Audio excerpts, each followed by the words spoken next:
প্রধানমন্ত্রী শেখ হাসিনার বিরুদ্ধে একটি ফাঁসির রায় ঘোষণার পর বর্তমানে উত্তাল হয়ে উঠেছে বাংলাদেশ।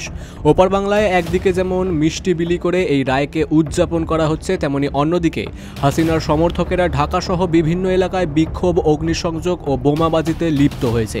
সংঘর্ষে অন্তত 2 জনের মৃত্যুর আশঙ্কাও করা হচ্ছে।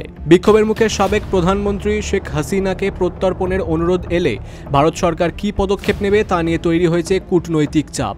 2024 সালে বিক্ষোভ দমনে জড়িত থাকার অভিযোগে হাসিনা দোষী সাব্যস্ত হওয়ায় এই আইনি প্রক্রিয়া ভারতের উপর প্রভাব ফেলেছে।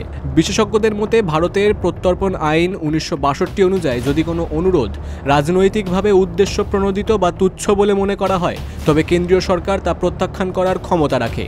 নয়াদিল্লিকে এখন পারস্পরিক চুক্তি ও ন্যায় বিচারের স্বার্থের মধ্যে একটি সংবেদনশীল ভারসাম্যের বজায় রেখে সিদ্ধান্ত নিতে হবে। রাজনৈতিক সহিংসতা, হত্যা, নারী নির্যাতন ও ডক্টর মোহাম্মদ ইউনূসের মতো ব্যক্তির বিরুদ্ধে আনা গুরুতর অভিযোগের আবহে বাংলাদেশের রাজনীতি এক জটিল মোড় নিয়েছে। Bureau report, big news Bangla. The ultimate solution. First organization of RCC Hume Pipes with adoption of vertical dry cast in Eastern India.